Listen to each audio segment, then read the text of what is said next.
para sa kanila. Natuwa ba tayo? Galing. Ewan ko ba, napanood ko na kaninang umaga, pero nung pinapanood ko kayo, pinapawisan yung mata ko. Wala yatang aircon dito. Ang gagaling nyo. Ang gagaling nyo. Isang palakpak. Amen. Amen. Amen. Anyway, happy Father's Day po sa inyong lahat. We're celebrating Father's Day today. At pinaparating din po ni Pastor Doms at Sister Hazel ang kanilang pagbati sa ating lahat. Bati po sa mga tatay ngayon. Anyway, we will proceed po sa ating topic. We will be continuing yung series po natin is about discipleship. Sabi nga natin, living out the mission of Jesus. Foremost, it is the mission of Jesus. Yung makikita po natin, when we read the Gospels, wala namang ibang ginawa si Jesus kundi discipleship. Leading people to His kingdom. And yung schedule nga po natin, you see it on the screen. So today, nandun po tayo sa June 15, Fathers, as disciple makers. Then we will continue for the rest of the month. Kaya nung first natin, June 1st, ano yung naging topic natin? Tara na, it's a call to discipleship. Each one of us, tara na, we will go and make disciples. Tapos nung last week, last Sunday, back to back ang nangyari po sa atin. Ayun, back to back. You know, so pinag-usapan nila ang equipped to disciple. We are equipped to disciple. God is equipping us to disciple. Di po ba? We will continue today. Ngayon naman, Papa ko, discipler ko. We will talk about fathers. It is a special topic, special preaching para sa fathers during Father's Day. And gaya nga po yung nakita nating play, ang foremost na discipler ng bawat isa ay ang ating ama, yung father natin. Last week, meron pong nangyaring conference sa South Korea ng Asian Evangelical Leadership Forum. Ang naging theme ng kanilang seminar is Disciple or Die.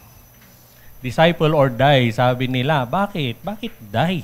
Bakit naman die? Kasi if we refuse to go and make disciples, kung lagi nating pinagwawalang bahala, if we stand apathetic into disciple making, the church will die. The family will spiritually die also. Mas mahirap po ang spiritual death. Bakit? Kasi ang physical death is one event in life. Nangyayari po yan, one moment lang in life. Pero, ang spiritual death is death through eternity. Death through eternity. So, mas mahirap po yon. I would be borrowing, mula dun sa conference, I would be borrowing some slides from Gwen De Rosario. Siya po yung director of the Commission on Children and Families ng Asian Evangelical Leadership Forum. Yung conference had 4 themes. 4 yung pinag-usapan nila. I will be taking one from the conference at ito yon. Children and Family Trust. Think of it, church. Delegates ng napakaraming bansa, they convened in one place. Leaders of churches, leaders of congregations. Out of 4 topics, one of which is yung family. Ang pinag-usapan nila, the other 3 are all about discipleship. In fact, all of them, yung 4 is about discipleship. Pero napakahalaga, sobrang napakahalaga ang discipleship sa pamilya na ito ay naging isa sa major topics dun sa conference. It was highlighted in the conference yung role ng families and homes. Ito po ay foundational space for early faith formation. Ang pagbuo, ang paglago ng pananampalataya ay nagsisimula at nagtutuloy sa tahanan. And we will see that later kung bakit siya ganon. Home is Jesus, vital disciple-making environment for His church. Yung tahanan, yun po, dun po nangunguna ang lahat. And then, life-to-life transfer of beliefs, values, and disciplines. Yung nakita nating play kanina, pinakita po sa atin yung life life transfer of beliefs. Yung tatay nung una, yung first na scene, kung paano niya tratuhin yung mga anak niya, paano niya mahalin, ito po yung nagtatransfer siya ng beliefs, ng values, ng disciplines sa kanyang mga anak. And then later, nag-Bible study sila. Family matters to God. Yung strategy ng Panginoon of world evangelization from the beginning, Adam, Eve, Noah, Abraham, pare-pareho po, nagsimula sa pamilya. I want us to look at this scripture, Genesis 1:28. Kung minsan nami-misunderstand kasi yan, but we will study it this afternoon. Then God blessed them, and God said to them, be fruitful and multiply. Ang intindi kadalasan po kasi natin dyan, be fruitful and multiply, magparami ka ng anak. Yun ang akala natin. Yes and no. Yes and no. Kasama po dyan, dadami yung anak. But, ang kausap ng Panginoon, nung sinabi niya yan, is Adam and Eve. Adam and Eve were created according to God's image and likeness. Kaya nung sinabi niya yan, produce offspring with the same image and likeness that I have. Yun ang gusto ng Panginoon. Yun yung gusto niyang, yun yung sinabi niya kay Adam and Eve. Pero, anong nangyari? They failed. Adam and Eve failed. They failed to produce the same kinds of offspring according to the image and likeness of God. At anong nangyari? Yung sitwasyon, it moved from bad to worse. Anong ginawa ni Cain? Si Cain nasa Guinness Book of World Records. The first murder in history. Si Cain yun. Oo. He did that. Pinatay niya, kapatid pa naman niya. Oo. So anong nangyari? Pasama ng pasama ang kalagayan. So anong nangyari? Later, nagkaroon, chapter 7, 8, and 9, nangyari yung great flood. Si Noah pumasok sa kwento. Now, what I want us to look at ay itong instruction na ito. Kasi, nung nawala yung baha at lumabas sila Noah, God gave the same instruction. Sinabi niya kay Noah, be fruitful and multiply. The same instruction, and I want us to observe something this afternoon, church. Yung be fruitful and multiply ay binigay ng Panginoon, binigay niya yung instructions to a family, not to a church. Binigay niya sa isang pamilya niyan. Like in the first, sa chapter 1, ganun din sa chapter 9, pamilya ang kausap ng Panginoon. Family discipleship, sabi nga natin, life to life, transfer of beliefs, values, and disciplines. God is asking us to do what Adam and Eve failed to do. God is asking us to do what He instructed to Noah and his family, to have offsprings according to His image and likeness. Church, understand that we are living under God's second chance. Huwag po nating sayangin po yon. Dun sa baba nakasulat, priority focus is not the church building homes for our leaders and members, but building them to go home and build their home life aligned with God's design. Anong ibig sabihin po nun? Ang priority focus ng family discipleship by the church is not the church to build the family. Hindi po. Ang trabaho ng simbahan is to build the leaders, is to train the leaders, is to train the congregation, is to train the members, and then, yung na-train po ng church, we let them go to their homes and they build their homes. What am I saying? The church will not build your home for you. Hindi po. Hindi mangyayari yon, and we will look into that more later. Hindi yung simbahan, hindi po natin ibibigay sa simbahan, more so yung mga pastor, yung pagpapalaki ng mga anak, yung kung ano man po yung issues natin, pangangailangan natin sa bahay. So, we train you We mentor you, we guide you, and then we send you home to build your home life aligned with God's design. Sabi nga dito sa screen natin, with the support of the church. Hindi gagawin ng church, and the church cannot take on or assume the responsibility and function of a family. Hindi po magagawa ng church yon.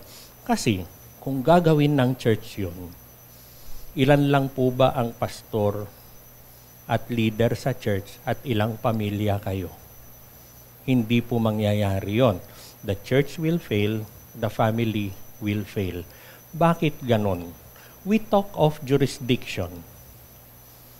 Yung mas malaking jurisdiction cannot take the function of a smaller one. Hindi po mangyayari yon.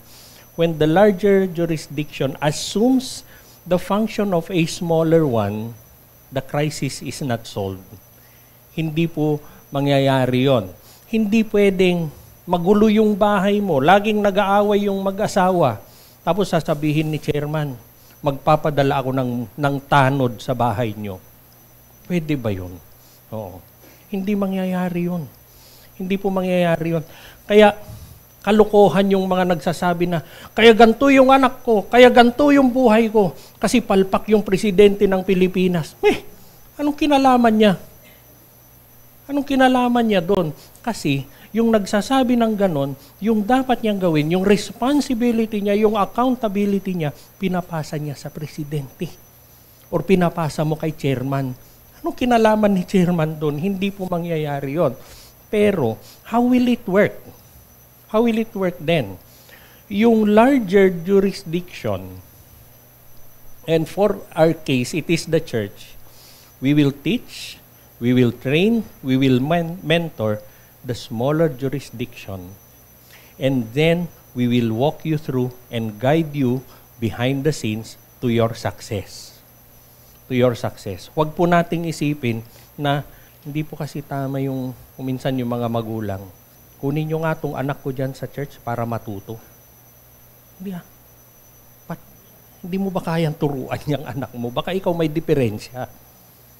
Para sabihin mo yon dun sa para sabihin mo para sa anak mo. Family discipleship, sabi natin, is a neglected harvest field, a necessary part of the Great Commission.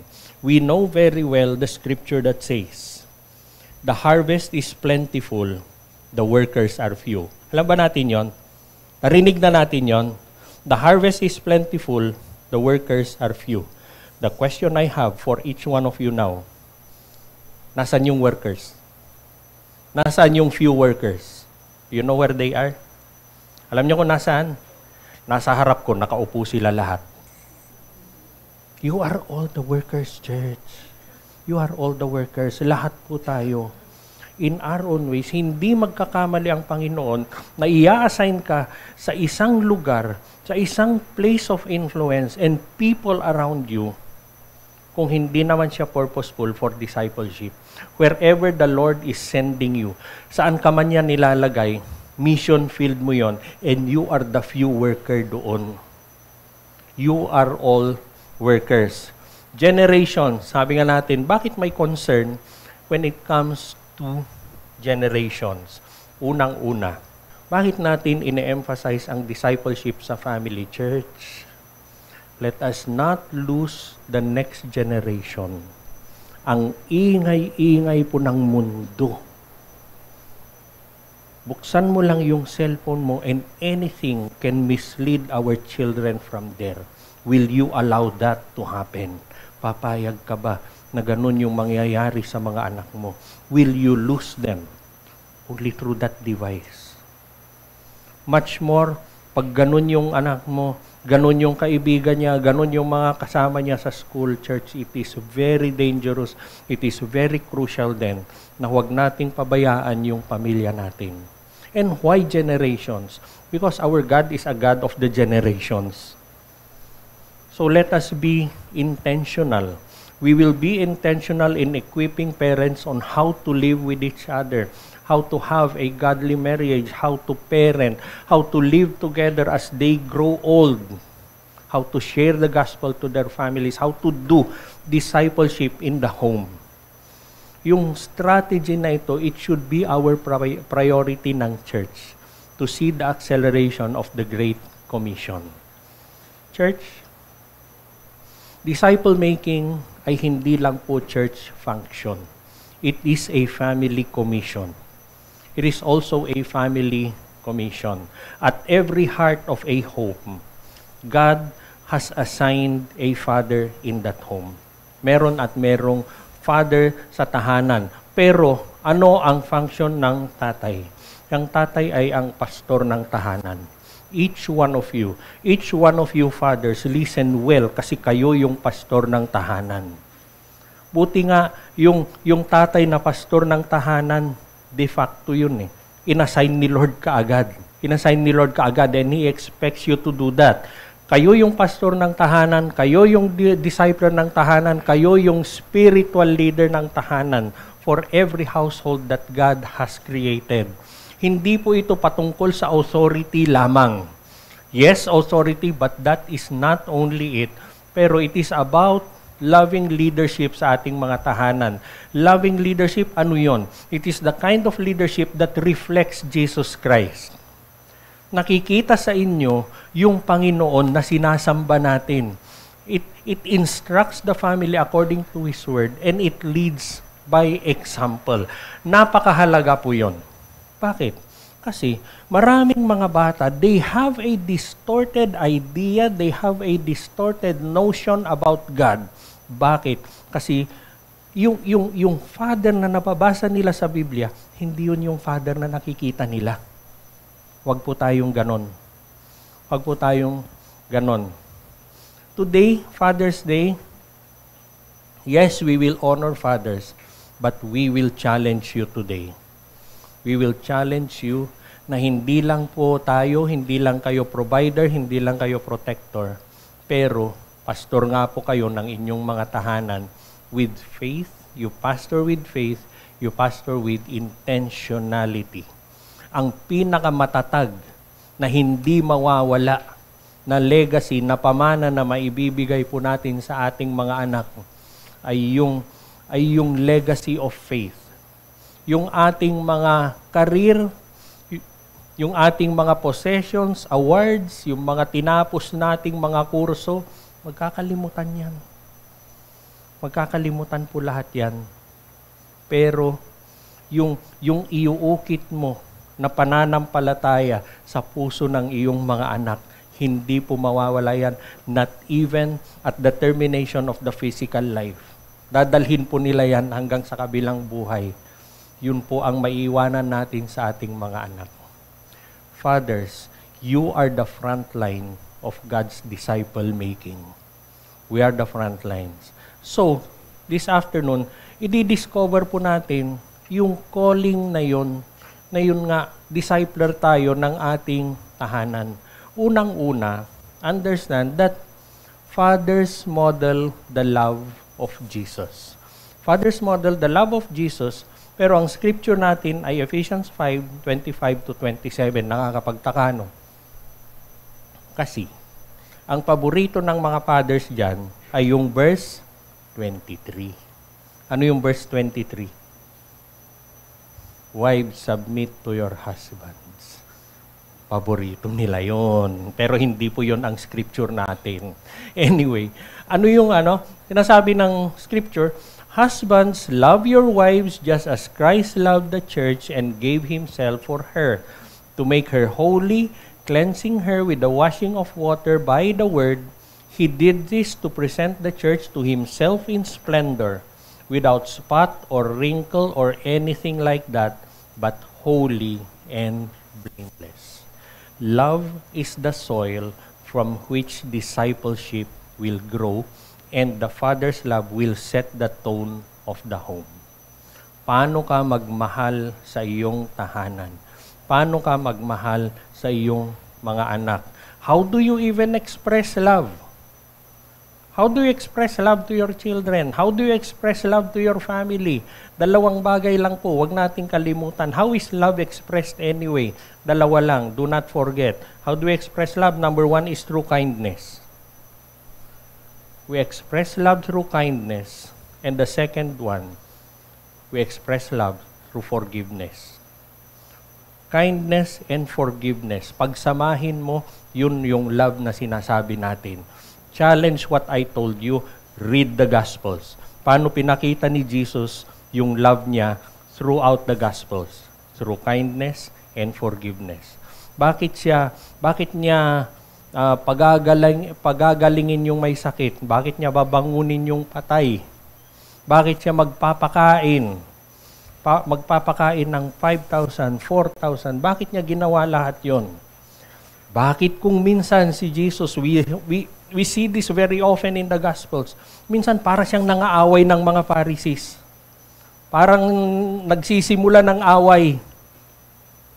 Read it well, because through that, Jesus is showing kindness and forgiveness to them. The reason na ganun siya, na parang nangaaway, tinatapatan niya sila. So that they would be led to repentance and then He would give them forgiveness. Yung scripture po natin calls husbands to love their wives as Christ loves the church. Paano? Sacrificially, selflessly, and sanctifyingly. Ganun daw po magmahal yung mga husband. Yung love na sinasabi po natin dito is beyond emotion. Hindi lang siya emotional love. Pero if we may read it well, ito po ay isang desisyon.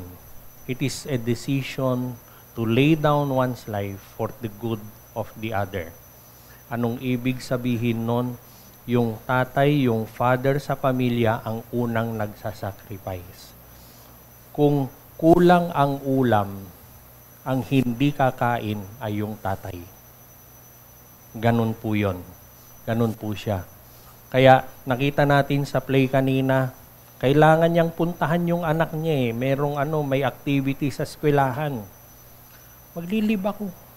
Sige, okay lang, maglilib ako. Or mag-half day ako, gagawin niya yon. Gagawin niya yon. Bakit? Kasi siya yung nagsasacrifice everything. Meron siyang anak na kailangan ng pang-project. Hindi niya sinabing wala. Anong sinabi niya? Sige. Ganun po yung tatay. Iginagawan ng paraan kung ano yung pangangailangan ng pamilya. Pero, yung scripture natin, nakakapagtaka, bakit yung love ng wife? Bakit natin ine-emphasize na you will love your wife? Kasi, the way you love your wife and your children speaks louder than any message, than any sermon that you will be giving your children. You could talk so well. You might be able to talk so well kung paano magmahal, kung ano yung mga nakasulat sa Biblia, pero ang tinitignan ng mga anak mo, paano mo tinatrato yung asawa mo? Paano mo sila tinatrato? Yun ba ay tumutugma sa tinuturo mo? Bakit? Kasi when you love your wife and your children sees that, ito yung nakikita nila na parang model of the love of Jesus to your family. Makikita nila. Pag nakikita nila yon, mas madali pong i-share ang gospel. Kasi walang kwenta yung sinishare mo kung hindi naman nila nakikita sa iyo.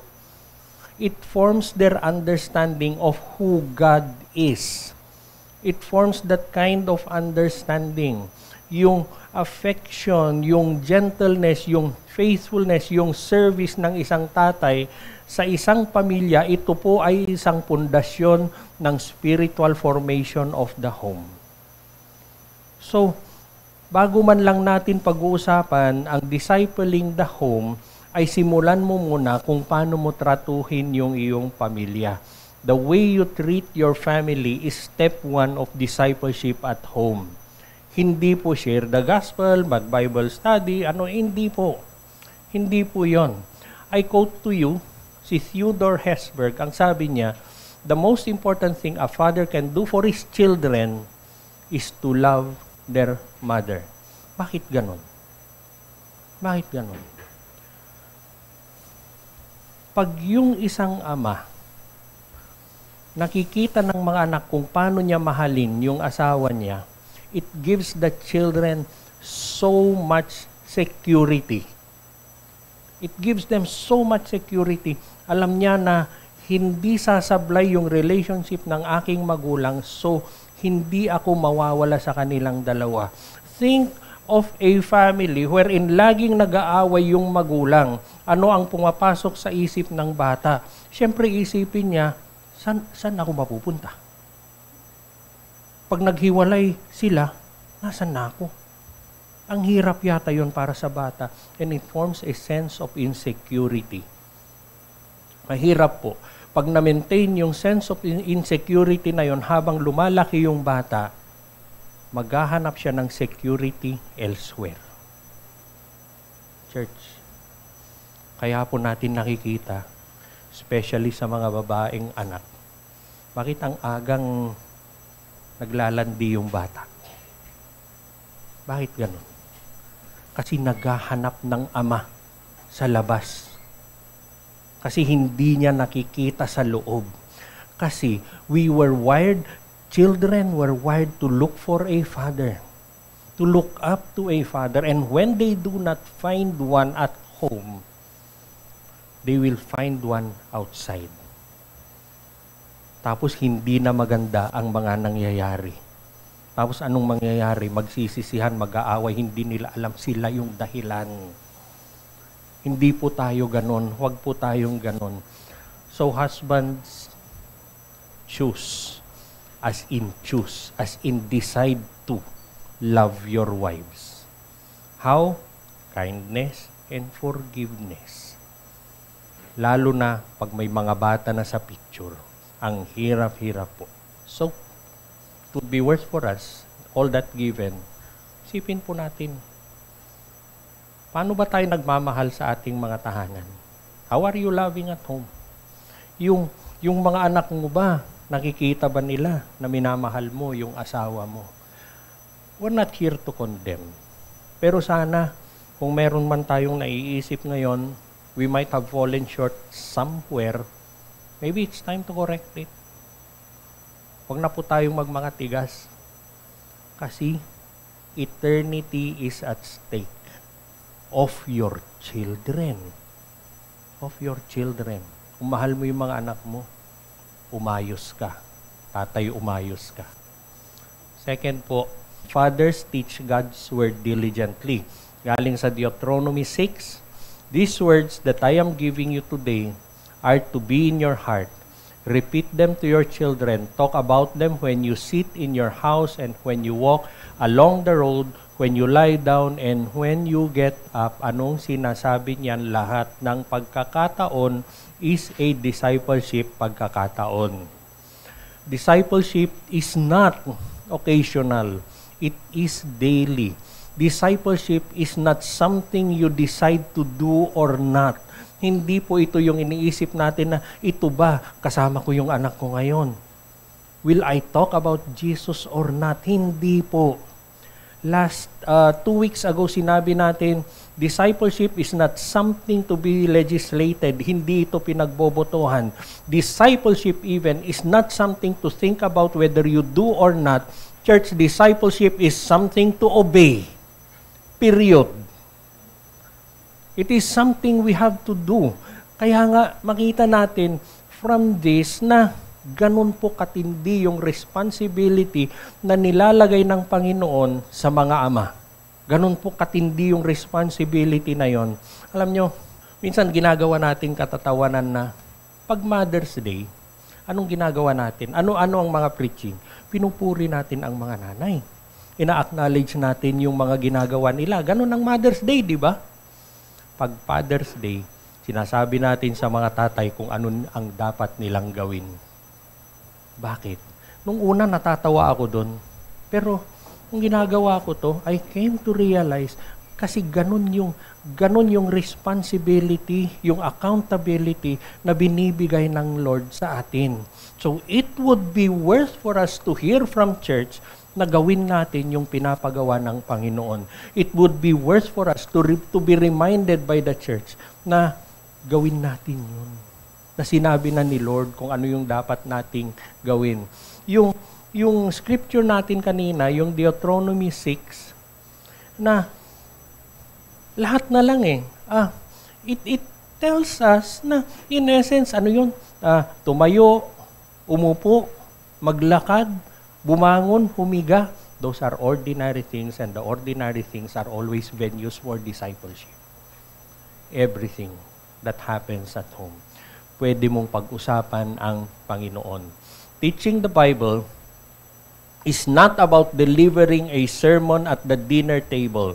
It is about living Scripture out, weaving God's truth into conversations, decisions, and disciplines. Hindi ka preach ng preach. Hindi po. Pero isabuhay mo. Isabuhay mo ang mga turo ng Panginoon. Church, this is where we draw the line. Bakit? Kasi, church programs are here to support you. Pero, they cannot replace you. Hindi po. A church can support the parents, church can support fathers and families, pero we will never be able to replace you. We will not be successful in replacing you. Bakit? Kasi yung anointing, yung accountability, yung responsibility ay binigay sa inyo for your family, and that cannot be replaced by the church. Hindi po. Hindi po mangyayari yon. Yung consistency mo, yung teaching mo of God's Word, yung spiritual confidence na nakikita ng mga anak mo sa iyo, it leaves a legacy of wisdom and it will span through generations. Alam nyo, yung ituturo nyo about God and how to live a godly life to your children, makikinabang yan sila, the next generation, and the generations to come. Yung gagawin natin mamaya, it will affect generations, even generations na hindi na kayo kilala. I could tell that to you this afternoon, church, because I am a product of that. Yung faith ng grandfather ko is what I carry up to today and pinapasa ko sa aking mga anak. So, how intentional are you in sharing Scripture to your family? Sabi ko nga, hindi natin gagawing Bible school yung tahanan natin. Pero incorporated si Lord in everything that we do at home. Nandun po siya. He is present at home. And yung third point po natin, fathers lead by example in faith. Joshua 24:15, alam na alam po natin, pero we read the entire scripture. And if it seems evil to you to serve the Lord, choose for yourselves this day whom you will serve, whether the gods which your fathers served that were on the other side of the river, or the God of the Amorites in whose land you dwell. But as for me and my house, we will serve the Lord. Very bold declaration ni Joshua ito. It is a very bold declaration para sa kanya. It is not even a private commitment. It was made public. He told it to everyone. He told it to everyone na yung mundo nila noon is something pareho dun sa mundo natin ngayon na nagdadalawang isip yung mga tao. So, anong sabi niya? Oh, sige, we hear all this noise, we see everything na meron silang ibang mga Diyos, but as for me and my house, we will serve the Lord. No ifs, no buts, no reasons, no explanations. I will serve the Lord. And I hope, fathers, we will do that today. Fathers, your family watches how you live far more than how you talk. Nakikita po nila, tinitignan nila kung paano ka mabuhay, kung paano ka nabubuhay, yun yung magpapaliwanag, yun yung magbibigay tibay dun sa tinuturo mo. Hindi po totoo yung sinasabi ng ibang mga ama na do what I say, but do not do what I do. Kalokohan po yun. Kalokohan po yun. Fathers, do you pray openly at home? Do you prioritize church? Or baka ikaw pa naman yung nangunguna sa tahanan nyo na, tsaka na yung church? Next week na lang, meron naman next week eh. Baka ikaw yung tatay na nagsasabi na, wag muna, pasyal muna tayo dun. Ano yung priority mo na nakikita ng iyong mga anak? Kasi yun din yung magiging priority nila. Do you prioritize God's Word? Masusunod ba ang Panginoon para sa iyo? Yung mga anak mo ba, do they see you repent? Pag nagkamali ka ba, yung pagkakamali mo ba ay pinapaliwanag mo? Do you justify it or do you repent? A repentant father produces repentant children. Do they see humility in you? Nakikita ba nila na lumalago ka sa Panginoon? Nakikita ba nila yon sa iyo? The example that you give your children, it will speak volumes to them. You are teaching them subconsciously na pag dumating sila sa ganong sitwasyon in the future, they will act like you did. Pag nagka-crisis sa pamilya, tapos anong ginawa mo? Inaway mo yung asawa mo, ginulpi mo pa. Alam nyo, pag sila ang may pamilya, pag the same crisis ang nangyari, subconsciously, anong gagawin nila? Aawayin yung asawa, gugulpihin pa. Tapos magtataka, ba't ko ginawa yun? You are not expected to be perfect, but you are called to be faithful. Are you faithful? Fathers, are you? Yung faith that we live out day by day becomes a model for our children. Nakikita nila yan. Nababantayan nila yan. And sabi ko nga, we teach them subconsciously and it is the same example that they will do, that they will have for the rest of their lives. Church, what faith? Anong faith ang nakikita ng iyong mga anak sa iyo? Ano ba yun? Turo ka ng Biblia, tapos ang marker mo ay ticket ng loto. Pwede ba yun? Baka maswerte. Hindi po. Pero they look at that. Dinadaan ko sa biro, pero yung naituturo mo sa anak mo, hindi po biro yun.